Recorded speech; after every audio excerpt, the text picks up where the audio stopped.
Here she comes, confident, bold, strong. She dribbles, staying focused.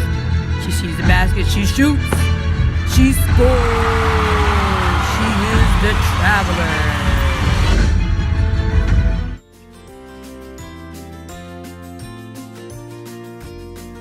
Hey guys, so in case you did not know, as a travel nurse, you actually have the ability to choose where you want to go.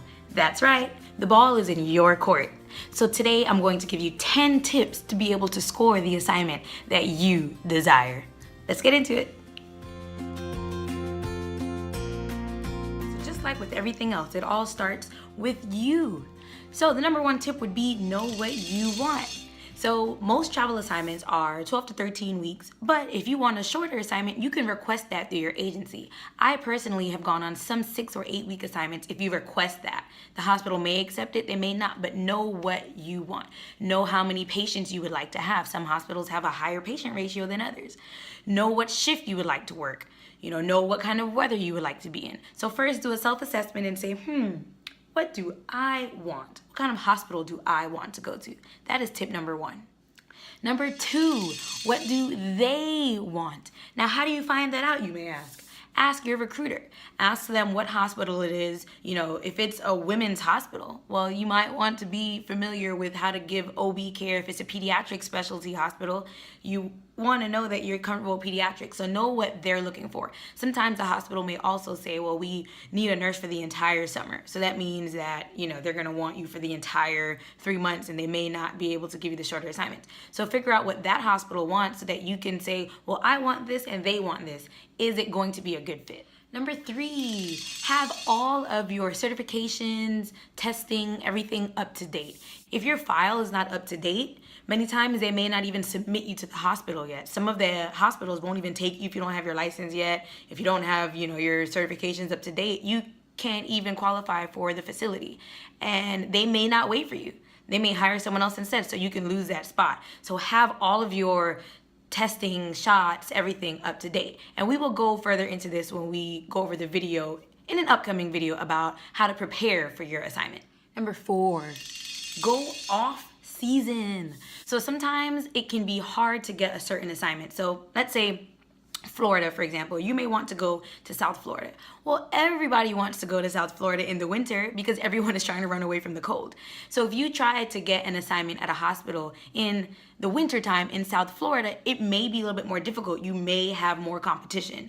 There may be 5 or 6 other travel nurses submitted for that one position. So ask your recruiter, you can ask them. Many times your recruiter can tell you how many other nurses they may have submitted to that facility, not taking into consideration that there are other agencies also that may be submitting their nurses for a certain position. So try to go places off season when other people may not be trying to go to that place.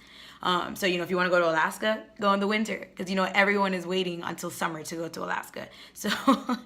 So you'll have a better chance of going in the winter. So go places off season. If you work in the emergency room, go places during flu season. Flu season gets very busy. A lot of hospitals want nurses during that flu season because just the hospital in general just gets so much more busy during flu season. Go to certain hospitals that may have more traumas in the summer if it's a tourist type of area, because they're going to be busy during the tourist area because they'll have more injuries. So just take all of those things into consideration, going off season, going in the right season. When would they actually want you more, need you more, stuff like that. Number five, have more than one agency. It is completely okay to have your primary agency and be in love with one of your agencies. But if you go somewhere and your agency does not have availability to where you want to go, then you're stuck. So have more than one option. Also, you can kind of make your agencies battle each other. So say, for example, you're going to South Florida and you have 2 different agencies. One agency says, oh, well, they'll put you at this hospital and this is your pay package. And you're like, well, my other agency is putting me at this hospital and the pay package is better. What can you do to make it better so that I can go with you? Because the recruiters want you to go with them. So you can battle and say, well, I'm getting this with them. What can you give me that's better? Sometimes the agency will say, hey, okay, I give up, go with them because we can't compete with that. So just, have more than one agency so that you'll have more options. You can pull strings in different places, you can be a little bit of a brat. Just a little bit. Just like a teaspoon. Don't be too bratty, because then they'll be like, you know, I forget you. So know your limits. Have more than one agency. Number 6, negotiate. So you can almost negotiate on anything. So just keep that in mind. But like I said previously, you know, don't be too bratty. So if you have more than one agency, sometimes it's okay to be honest with your recruiter and say, hey, I actually have another agency that's looking into this for me. And it's okay to tell them that. Sometimes they get their stuff together more because they're like, oh, she has more than one. Like, we need to, you know, reel this in.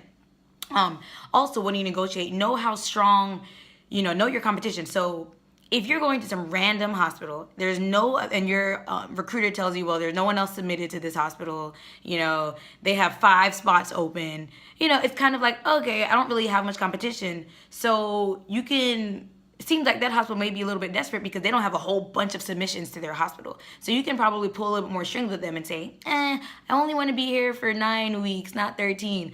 And because they only have 1 submission and they have 5 spots open, they may be like, all right, take it, because we just need somebody. You know, you may say, well, I want this, you know, but say they submit you to a hospital and your agency tells you, yeah, we have 5 other nurses submitted, da-da-da.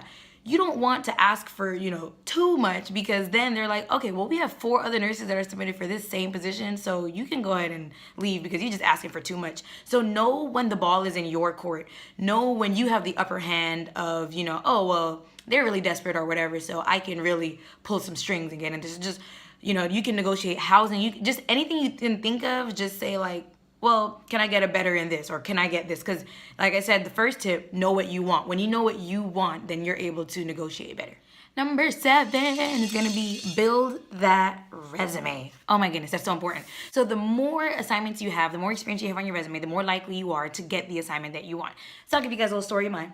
So there was this one hospital I was trying to get into. It was a level 1 trauma center, teaching hospital, prestigious hospital. I was like, ooh, I want to work there. Pick me. I sent my, you know, I told my agency, my recruiter submitted me. The manager called me and was like, this was my second assignment that I was going to do. The manager called me and was like, we need someone with a little bit more experience. I was like, am I getting rejected right now? Bruh, I sure enough was. That's why I'm 8-1. That was the one assignment I did not get. So I left. You know, I went, kept traveling, continued to travel. I went to about 7 other hospitals, came back to that facility the next year, reapplied with just my agency alone. There were 5 other nurses submitted. Who knows who else was submitted with other agencies. And I was like, you know what? I'm coming in full throttle because right now my resume is on point. I wanted a week off. I wanted this. I wanted day shift. Like, I requested everything. They interviewed me. I got the position over everybody else. They only had 1 spot open. I was like, thank you, God.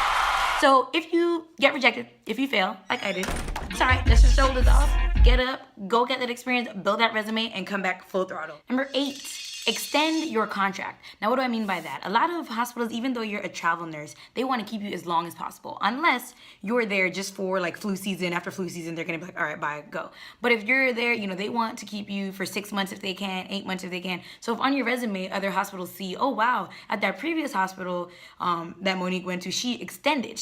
After her 13 weeks were up, she signed another contract, which we're going to get into more in our next video when we go over, you know, the nursing contract. So if you extend your contract, it makes them, you know, see like, oh, she's, you know, she may stay with us. We may have her longer than just 3 months, and that makes them happy. For me personally, I have never extended a contract. And that's not because I never liked the hospital I worked at. It's just I have so many hospitals that I'm trying to get to that I'm like, I don't have time to extend. There's goals I'm out here trying to make. So for me, I have never, but it looks really good on your resume when you do extend a contract. Number 9, know what is and what is not compromisable for you. It's kind of like getting into a relationship. If you get into a relationship with a guy or a girl and you have no values, you don't know what you want, they will compromise all kinds of your values. They'll compromise all kinds of things because you won't even have any standards. So same thing with getting a contract. You want to have standards. You want to know what is not compromisable for you. So if in your heart you just know, I cannot work night shift, I just cannot. You know, certain places may not be a good place for you to go. You know, just know what you can compromise on, because you will have to compromise certain things. And that is okay. But just don't compromise on things that mean a lot to you, because then you're going to be miserable. If you know you hate the cold, you know, do not go somewhere when it's cold, because then you're going to have a very miserable experience, and you don't want to have that. If that's something compromisable for you, then it doesn't matter. So just focus focus on what can you handle and what can you not. So my last tip that I will give you guys is number 10. Be ready for the interview. So in the interview, it's more so of a question and answer type of thing. A manager will call you. 90% of the time they call you. Sometimes they don't. But 90% of the time, the manager will call you, and that is your opportunity to go over questions with them. What color scrubs do you guys wear? You don't want to show up wearing the wrong color scrubs.